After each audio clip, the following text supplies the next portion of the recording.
I still remember the smell of fresh printer ink on the stack of papers a client brought into my office not long ago.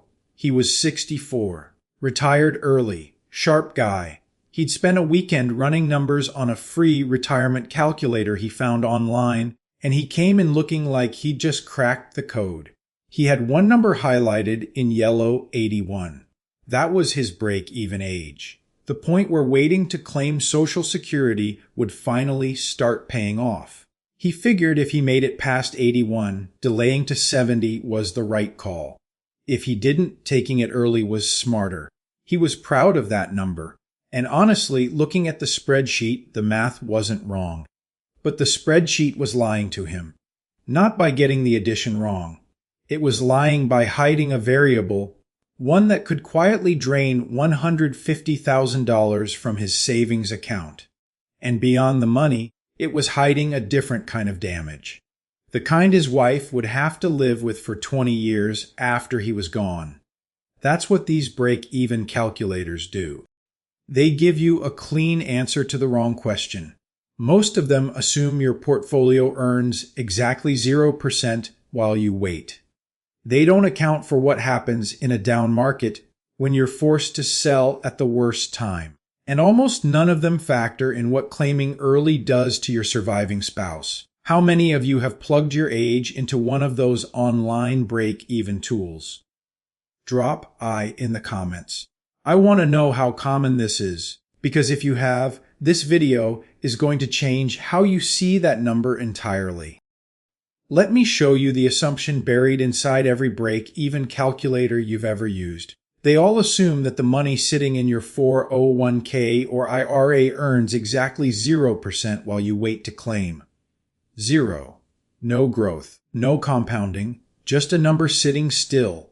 That's not a minor technical footnote. That's the entire foundation the math is built on, and it changes everything. Here's how it plays out in real life. Take Mark and Linda, both 65. They need $60,000 a year to cover their expenses. Their plan was to delay Social Security until 70 to lock in the maximum benefit. Sounds reasonable. But to pull that off, they have to live on something for 5 years. That something is their own savings. $60,000 a year for 5 years out of their 401k. That's $300,000 gone before they ever collect a single dollar at the higher rate. Now ask yourself, what would that $300,000 have done if it stayed invested? In a conservative 60-40 portfolio, historical returns average around 5% annually. At that rate, $300,000 left alone for 5 years doesn't just sit there. It generates over $80,000 in compounding growth. So you're not just giving up $300,000. You're giving up $300,000 plus the $80,000 it would have earned. The actual break-even age, once you factor in opportunity cost, gets pushed out to somewhere around 92. Most people don't make it to 92. I'll be honest with you. In my early years, I looked at those same numbers and told clients to hold out until 70. It took me a while to realize I was steering them straight into the opportunity cost trap. I wasn't lying to them. I just hadn't asked the right question yet. The right question isn't when do the checks add up to the same total. It's what is my money actually doing while I wait?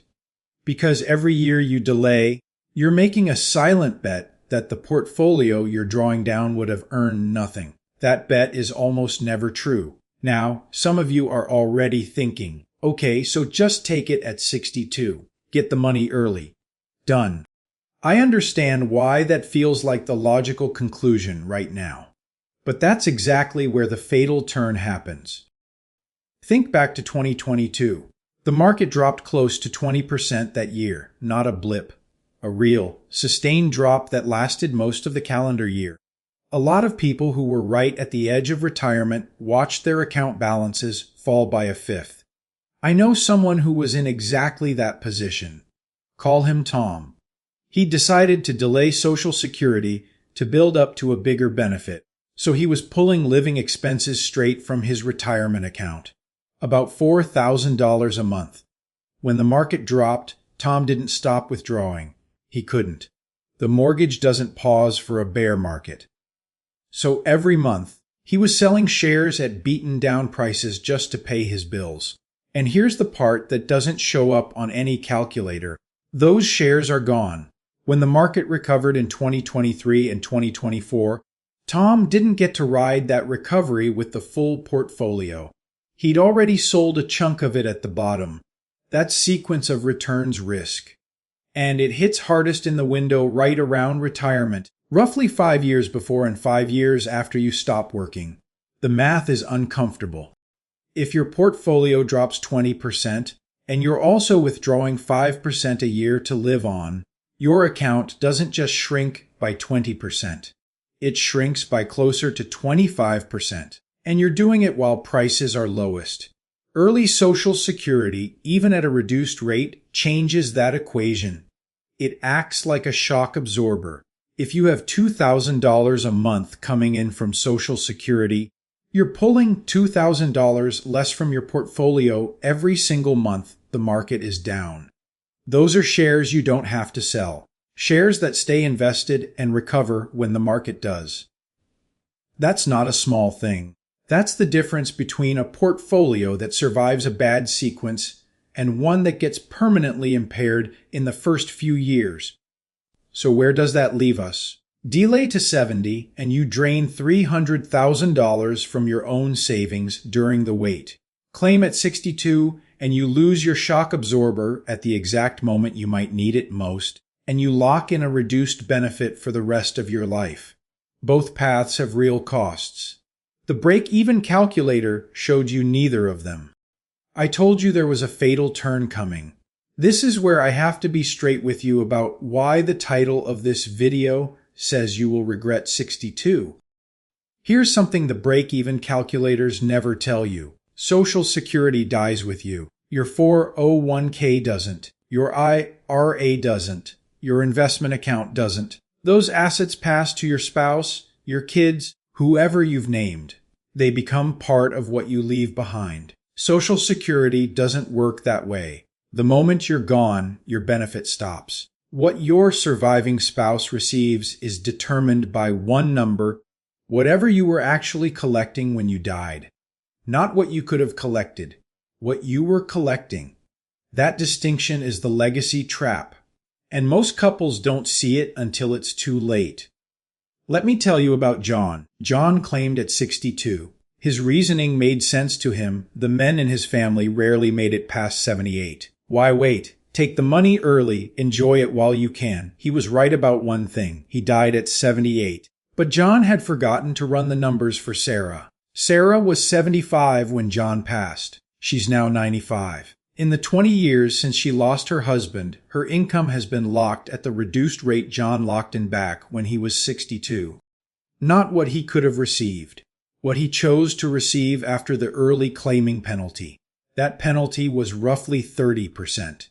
Instead of $2,500 a month, Sarah gets $1,750 every month for 20 years. Do the math on that. $750 a month times 12 months times 20 years. That's $180,000 that Sarah will never see, not because of bad investments or bad luck. Because of one decision John made 16 years before she needed that money most. And what does $180,000 mean at 85? It means the difference between affording the medication your doctor actually prescribed and choosing the cheaper one. It means not calling your daughter at midnight because you don't know how you're going to cover next month's bills. I've sat across from widows in their 80s who were in exactly that position. Trying to hold it together, trying not to cry, realizing that the number on their Social Security statement wasn't a mistake, wasn't something that could be appealed or corrected. It was permanent, locked in by a decision made decades earlier by a husband who thought he was being practical. That stays with you. Now here's the data behind Sarah's situation. According to SSA actuarial tables, 1 in 3 women who are 65 today will live past 90. 1 in 3. That's not a tail risk. That's a planning assumption.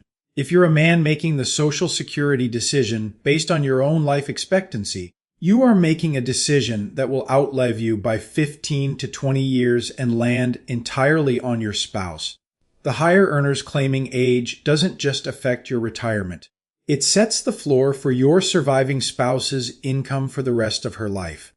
That's not a break-even problem. That's an insurance problem. And there's a second piece to this that almost nobody talks about.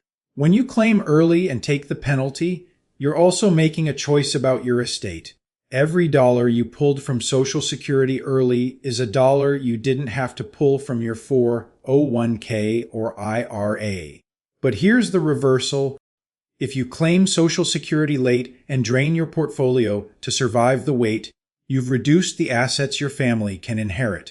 Social Security doesn't transfer. Investments do. So the real question isn't just when do the checks break even. It's which assets do you want to spend down and which ones do you want to leave behind? If you've never heard anyone frame it that way, that's exactly why this channel exists. Subscribe if you want to keep seeing the math that the mainstream advice skips over. Because the next piece of this is just as important, and most people don't find out about it until they've already made the wrong call. So where does that leave you? 70 drains your portfolio, 62 cuts your spouse's income for the rest of her life. And the break-even calculator sitting on that government website was never designed to help you navigate either of those risks. There's a third option, and it's been sitting in the Social Security rulebook the whole time. It's called your full retirement age. For most of Gen X, that's 67, not 70, not 62, 67. Here's why that number matters more than most people realize.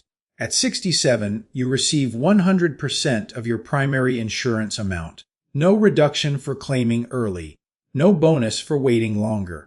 Just the full benefit you earned, calculated on your full earnings history, paid out in full. But there's a second thing that happens at 67 that almost nobody talks about. The earnings test disappears. If you claim Social Security before your full retirement age and you're still working, the government withholds part of your benefit.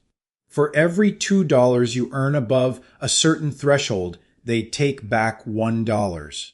That limit sits around $22,000 a year right now. Which means if you're still pulling in $80,000 or $100,000 from consulting, part-time work, or a second career, claiming early gets complicated fast. At 67, that limit vanishes entirely.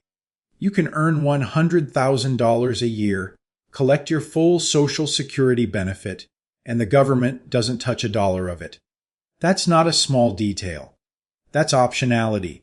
Now let's bring Mark and Linda back. Mark is the higher earner in the household. He waits until 67. He doesn't have to drain his 401k for 5 years the way he would if he'd waited until 70. He saves that $300,000 from being pulled out at potentially the worst time.